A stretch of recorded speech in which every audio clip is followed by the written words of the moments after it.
Hi dear friends, welcome back to Kiran fact sports channel. Pro Kabaddi season 11 అయితే చివరి దశకు వచ్చేసింది.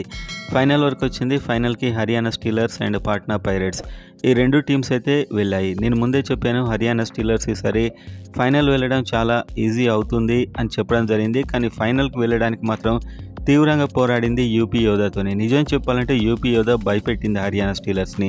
ఒక దశలో ఒక చిన్న మిస్టేక్ లేకుంటే అసలు యూపీ యోధా ఫైనల్కి వెళ్ళేది. గగన్ గౌడను సబ్స్టిట్యూట్ చేయడం, ఆ కొద్ది నిమిషాల తేడాతోని అక్కడ స్కోర్ అయితే పెరిగింది. సో మొత్తానికైతే Haryana Steelers versus Patna Pirates Dabang ఢిల్లీని ఓడించింది.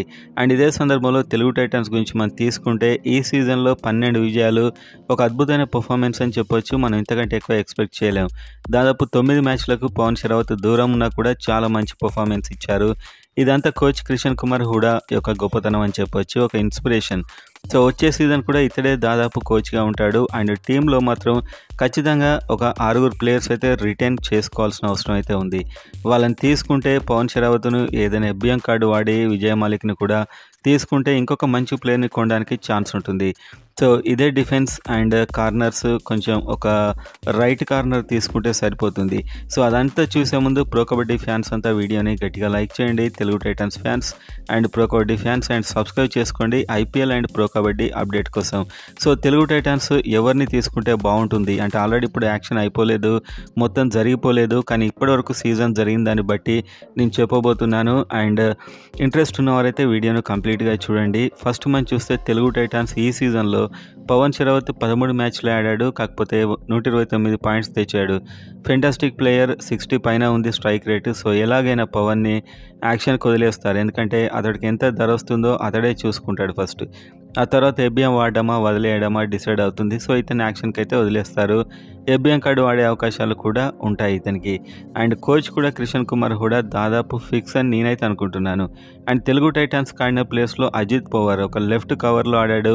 అండ్ ఇంకా వేరే ప్లేయర్స్కి వెళ్ళి ఎక్కువ డబ్బు పెట్టే బదులు ఇతడికే కాస్త, ఎందుకంటే యాక్షన్లోకి వెళ్ళేప్పుడే చాలా డబ్బుతో వెళ్లాల్సి ఉంటుంది, పర్స్ వాల్యూ 5 కోట్లు. సో దాంతో వెళ్లాల్సి ఉంటుంది. సో ఇతన్ని అయితే రిటైన్ తక్కువ ధరలో చేసుకుంటే బాగుంటుంది. ఒక రేంజ్లోనే ఆడాడు, వచ్చే సీజన్కి ఇంకా పర్ఫెక్ట్ అవుతాడు. సో అజిత్ పవార్ కూడా టీంలో ఉంటే బాగుంటుందని నేనైతే అనుకుంటున్నాను. అండ్ నెక్స్ట్ సాగర్, ఇతడు రైట్ కవర్. సో 2 కవర్స్ అయితే తెలుగు టైటన్స్కి రీజనబులే ఉన్నాయి. సో అంత అద్భుతమైన పర్ఫార్మెన్స్ లేదు, కానీ వచ్చే సీజన్కి వాళ్ళను ఇంకా చాలా రాటు తేల్చవచ్చు, ఎందుకంటే వీళ్ళ బదులు వేరే వాళ్ళని తీసుకుంటే ఎక్కువ డబ్బు పెట్టాల్సి ఉంటుంది. సో వీళ్ళనే ఇంకాస్త ట్రైనింగ్ ఇస్తే వీళ్ళు పర్ఫెక్ట్గా అయ్యే ఛాన్సెస్ ఈ సీజన్లోనే కనిపించాయి. 2 హైఫైలు చేశాడు సాగర్, అండ్ అజిత్ పవార్ అయితే ఒక్క హైఫై చేశాడు. సాగర్ అండ్ అజిత్ పవార్ ఇద్దరు కూడా కవర్స్లో బాగా సెట్ అయిపోయారు. సో వీళ్ళ నెక్స్ట్ సీజన్ కంటిన్యూ చేస్తే చాలా బాగుంటుంది. అండ్ నెక్స్ట్ అంకిత్ అయితే లెఫ్ట్ కార్నర్లో చాలా అద్భుతంగా ఆడాడు. సో అంత అద్భుతం కాకపోయినా కూడా మోర్ దెన్ బెటర్ అని చెప్పొచ్చు. వేరే ప్లేయర్ మీద మళ్ళీ డబ్బులు పెట్టే బదులు ఇతన్ని తీసుకుంటే 2 కవర్స్ అండ్ ఒక కార్నర్ పక్కా సెట్ అవుతుంది. తక్కువ డబ్బులో రిటైన్ చేసుకునే ఛాన్స్ కూడా ఉంటుంది. అండ్ ఇంకొక బ్యాకప్ రైడర్గా ఆశీష్ నర్వాల్. సో అంతో ఇంతో ఆడాడు, 120 పాయింట్లు. పవన్ షరావత్ లేని టైంలో ఇతడు అద్భుతంగా ఆడాడు అని చెప్పొచ్చు. చాలా బాగా ఆడాడు, నిజం చెప్పాలంటే ఒక ఎఫెక్టివ్ ఆడాడు. అండ్ ఇతను కూడా రిటైన్ చేసుకుంటే కాస్త తక్కువ ధరలోనే రిటైన్ అయ్యే అవకాశాలు ఉంటాయి. అండ్ యాక్షన్లో పవన్తో పాటు ఇంకొక యంగ్ ప్లేయర్ని అయితే ఖచ్చితంగా కొనాలి. ఈ రైడింగ్ అయితే సరిపోదు నాకు తెలిసి, పవన్ షరావత్ ఇంజ్యూరీ అయినా కూడా. సో ఒక ఎఫెక్టివ్ రైడర్ అయితే ఖచ్చితంగా ఉండాలి. And next Vijay Malik. So ఈ సీజన్లో సూపర్ హీరో అని చెప్పొచ్చు, ఇతన్ని రిటైన్ చేసుకోవచ్చు. కాస్త తక్కువ ధరలోనే ఇతను రిటైన్ కూడా అవుతాడు. అండ్ 183 పాయింట్లు తెచ్చాడు. అటు రైడింగ్ ఇటు డిఫెన్స్లో కూడా అదరగొట్టాడని చెప్పొచ్చు విజయ్ మాలిక్. సో మొత్తానికైతే ఈ ప్లేయర్స్ని రిటైన్ చేసుకుంటే ఇంకా మిగతా చిన్న చిన్న ప్లేయర్స్ని అండ్ యాక్షన్లో అయితే ఒక ఇద్దరిని గట్టిగా కొనేంత మనీతోనే యాక్షన్కి వెళ్ళాల్సి ఉంటుంది. సో అది పవన్ షరావత్ ఎలాగో రిటైన్ కాడితాడు, ఎందుకంటే అంత డబ్బు పెట్టి రిటైన్ చేసుకోరు. ఎఫ్బిఎం కార్డ్ ఛాన్స్ ఉంటుంది కాబట్టి యాక్షన్కి వదిలేస్తారు. సో పవన్ షరావత్తో పాటు ఇంకో యంగ్ ప్లేయర్ని కూడా కొంటే చాలా బాగుంటుంది. అండ్ కోచ్ టార్గెట్ అయితే ఈసారి మనకు పీకేఎల్ 12లో అదరకొట్టినటువంటి player Gagan Gowda, UP Yoddha. So ఇతని గురించి చాలా తక్కువ ఫోకస్ అయింది, కాకపోతే ఇతను డేంజరస్ ఆటగాడు, అందరికంటే డేంజరస్ ఆటగాడు. సీజన్ 12లో గగన్ గౌడ కాబోతున్నాడు. సో మీరు అతని ఫామ్ చూసినా, ఏది చూసినా కూడా అతను ఆడే విధానం చూసినా, హైట్ ఇదంతా పవర్ అనేది స్ట్రెంగ్త్ ఉంది ఇతని దగ్గర. సో ఇతను ఎట్టి పరిస్థితుల్లో వచ్చే సీజన్ ఒకవేళ రిలీజ్ అవుతాడని కాదు, ఇంకా యాక్షన్ చాలా టైం ఉంది. ఒకవేళ రిలీజ్ అవుతే మాత్రం తెలుగు టైటాన్స్ ఇలాంటి ప్లేయర్‌ని గట్టిగా టార్గెట్ చేస్తే బావుంటుంది. ఎందుకంటే ఇతనిలో ఫ్యూచర్ ఉంది ఇంకా. అందుకోసమే ఇతనికి టార్గెట్ చేస్తే బావుంటుంది. అండ్ యూపీ యోధా కూడా ఇతన్ని చాలా రెగ్యులర్‌గా రైడింగ్‌కి పంపితే ఇప్పుడు ఫైనల్‌లో ఉండేది నాకు తెలిసి. హర్యానా స్టీలర్స్‌ని ఒక దశలో ఓడించే దశకు కూడా వచ్చింది యూపీ యోధా. సో, అది బ్యాడ్ లక్ అనొచ్చు. హర్యానా స్టీలర్స్ అయితే ఫైనల్‌కెళ్ళింది. అండ్ ఇంకొక ప్లేయర్ అయాన్ లోచెబ్. సో, అయాన్ లోచెబ్ పట్నా పైరేట్స్‌లో దేవాంగ్ దలాల్ కంటే అద్భుతంగా ఆడతాడు. సో, నాకట్లా అద్భుతంగా ఆడినట్టయితే అనిపించింది. ఎందుకంటే దేవాంగ్ ఔట్ అయినప్పుడల్లా ఇతడు నలుగురు, ఐదుగురు డిఫెండర్స్ ఉన్నప్పుడు చాలా సూపర్‌గా రైడింగ్ చేస్తున్నాడు, పాయింట్ తెస్తున్నాడు. నా మట్టుకైతే దేవాంగ్ దలాల్ కంటే అయాన్ లోచెబ్‌కు మంచి ఫ్యూచర్ ఉంటుందని అయితే అనిపిస్తుంది. సో, ఇలాంటి ప్లేయర్ అంటే వీళ్ళంతా రిలీజ్ అవుతారో లేదో ఇంకా ఎవరికీ తెలీదు.